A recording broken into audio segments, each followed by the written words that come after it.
Hey everybody, this is Jesse Linares with the Sand Via Art Team. Here to talk about a pretty common scenario that happens to us all from time to time is that we give someone a haircut, but they come back and they have something to say about it and something that they would like for us to do. In this case, we gave her a bob and she's back to say it feels a little weighty at the bottom and that they would love to feel a little bit more texture and movement. So in this haircut refinement, I'm going to feature a couple of my favorite specialty scissors that we make, the Invisiblend and the Artist Series Slide Cutting Shear. We'll talk a little bit about each one, what makes it special, and we'll demonstrate with the help of Diane here how we can use them to create a little more texture and movement and to create bell-like perimeter on this bob without going in and disrupting the essential shape, which is one length. So we'll start with the Invisiblend scissor. Now, a blending scissor is a scissor still. Remember that anything that you would not do with a regular scissor, you may not want to do with a blending scissor as well, because when we grab handfuls of the hair and just pop it where it feels good, sometimes we're not even aware that we're creating new lines, and we may be disrupting the line that we went through so much work to create. So I'm going to use the Invisiblend scissor today, and just to let you have a little closer look at that, this is 23 teeth here. A nice soft touch. The teeth are nice and simple, no funny business like extra little teeth in there. They're just nice and flat. And then you'll notice here that the blade is not actually sharpened. It's actually just highly polished. So what happens there when these simple teeth contact this blade, we get a little stretch on the end, somewhat akin to a razor cut. So it's not necessarily cut super blunt, but it gives it a little slice, which helps those lines just disappear cleanly into the haircut. A very small reduction every time you close this. It actually takes a lot of work to create a line with it. So how can we use this idea to work on this to create a little less bell-like, a little less weight at the bottom without disrupting the essential design? We're going to take the idea of creating some hidden internal layers. We do this a lot, instinctively. We'll feel some part of the haircut that's too heavy, and a lot of times we'll grab it and just kind of pop it with the blender and give it that little bit of texturization right there. But what if we were to go in on purpose to set a deliberate line with the blender to specifically affect our silhouette, not just to make it feel less heavy right there? So as we go and elevate this hair just 90 degrees to the horizontal, you'll see that perimeter want to drop away on us, and just let it. That way we keep that nice and secure. Now, when we bring this in vertically, using vertical lines to slenderize the shape, when we make a cut with a blending scissor inside this subsection, it's gonna create some kind of line that does something to the way the silhouette behaves. So what we want to do is look for that shortest place where when that comes down, just like any layer does, we'll create the widest point and begin to collapse volume underneath that area. And I'm thinking right about the eye and cheekbone level. And then to allow length to escape towards the bottom, we'll create a short to long angle moving from the top down. And when we close this, you'll notice that we get very little line.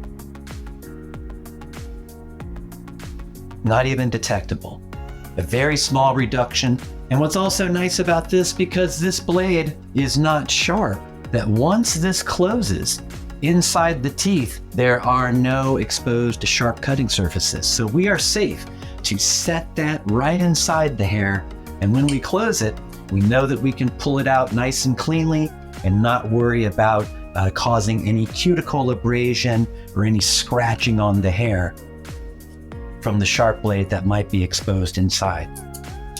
I'm just working my way around the head, taking nice, simple vertical sections. These are those steps that sometimes take place at the end of our haircut. They happen very quickly and sometimes without a lot of thought. But to think, whatever line I create with this, nice and easy, it is going to affect how the hair starts to behave. So on the side that we've cut, we can see that, when we give it a little bit of lift right there, that it is starting to achieve kind of a wider point. And on this side, which is still the old cut that we had when she returned. So I'm going to move over to the other side. we'll take a couple sections there. You know, if you wanted to make it even softer, you would just increase your elevation. Looking for that widest part to be about the cheekbone, and then making the cut. And since this is a dull blade that contacts the teeth, once the scissor is closed, we are free to just slide it right back out. Really fun for fast texturization too. You know, if you want to just kind of grab some hair and point cut at it, it works real good for that too. So just making these final little adjustments here in the back, keeping the blade angle short to long. And the point of the whole discussion is that, you know, when using a blending scissor, you want to treat it exactly the same, with the same respect and the same attention to detail that we would when using our regular scissor. You know, we know that if we make just a big chomp with a regular scissor, effects could be disastrous. But with a blade like this that gives us so much forgiveness, we really can just get in there and have fun. You almost have to hold yourself back a little bit. Now, they said that any scissor can create a straight line, and that is also true of the Invisiblend. You know, if we wanted to make an adjustment to her fringe, you know, giving some nice textured ends, section that off at the corner of the eye and at the center front, and giving us that first section. And I'm going to rotate this over. You'll notice that our Invisiblend scissor has what they call an ambidextrous or reversible grip. It allows us to position the scissor whether we want the blade against the skin or the teeth.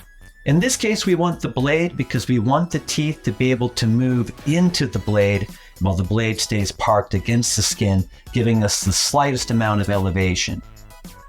So right there behind the spine of my comb, and we work in like this. Any scissor will create a line eventually, but you can see just how soft that Invisiblend is that we're really parking it there for a minute to get that line. But lightly textured, not too blunt.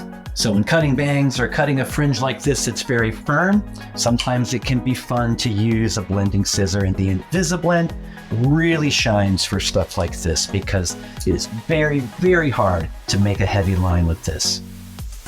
You almost have to make it happen. Here we go once again. We'll pop the wide teeth of the comb under there, and that's just here to prevent it from pushing away from us. And then we will begin to work the Invisiblend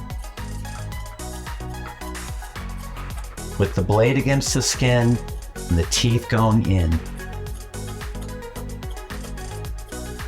Takes a few more chomps. Just say, close your eyes, good buddy. A very versatile shear and a lovely complement to our reversible blending shear, which is constructed very similarly, also with the ambidextrous handle, but it speaks with a little bit more authority, takes a little bit more hair out every time we cut. So let me again introduce our Artist Series slide cutting shear. This is one of my favorite scissors that we make. It actually is a 6-inch scissor, and you'll notice here that these blades begin to curve away. Just setting that in there, that the blade is straight until we get about there, and you'll notice that that curves away there. So what happens in a slide cutting shear, they are actually perfectly designed to cut imperfectly. When the blade begins to turn away or curve away, it will begin to actually allow the hair to escape the end of the scissor, preventing us from creating an extremely straight or blunt line. A scissor like this is truly designed to work from the interior of the hair going out. It is not super effective for creating super blunt lines. Just allow me to demonstrate that. I have another little friend right here who said, yeah, you guys can take a chop on there if you want to. So just here, we'll give that some nice tension. And just notice when we make this, it begins to push the hair out. And the line becomes less than perfect. You can see how it gained a little bit of length right there. Still an effective cutting scissor, but it's really designed to yield soft results from the interior. So we'll bring back our guest who returned with her heavy bob, looking for a little more movement and texture. And we'll just do a little bit of slide cutting from the interior going out. Now, it should be said that no slide cutting occurs by just moving the shear through the hair with the blades open. I've seen that demonstrated many times. It can be distressing to the cuticle. So can you slide cut with any scissor? Absolutely you can. But a scissor that's designed for slide cutting, meaning that it has those curved blades that allow the hair to escape, is going to give us a much silkier, a much more seamless, and in my opinion, a much more satisfying result. So here, like I said, we did not want to disrupt our essential shape, which were razor cut textured ends, but what we want to do is remove some of that bulk from the interior while leaving most of the length alone. So we're working, as you can tell, with as very little elevation or no elevation as we can manage, because what we're really wanting to do is not cause there to be layers, but there to be kind of channels cut on the interior of this, giving us a little more negative space. So when we slide cut, yes, we're moving the scissor through the hair, but also notice that there's a slight closing of the shear as we go. And so really, if you want it to feel like a real slide with ours, have the blade open only about as far as that curvature and then close it as you go. You can also go really wide for much longer, more extended texturized pieces. So took a little bit out there. We'll drop down another section. This bob was constructed horizontally, so when we go into texturize this way, we're gonna follow that same idea so we don't disrupt the shape. Here's a little bit of tension here, and we're gonna go up a little deeper inside with wider, and then as I move forward, just closing slightly as I go. And it creates a very soft movement.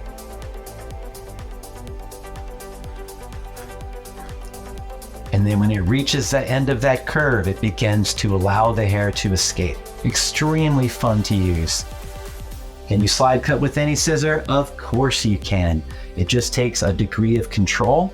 Having a blade that's specifically designed to facilitate that technique truly is fun to use. And once again, we were working short to long going towards the face on the other side. We'll do the same here. And just moving in, and as we slide through, we're also closing the scissors slightly as we go.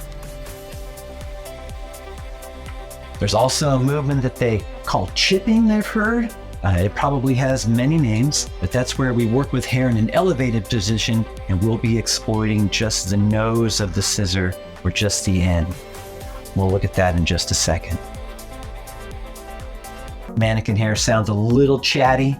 That skin is made of a nice plastic that tends to send the sound back at us a little bit.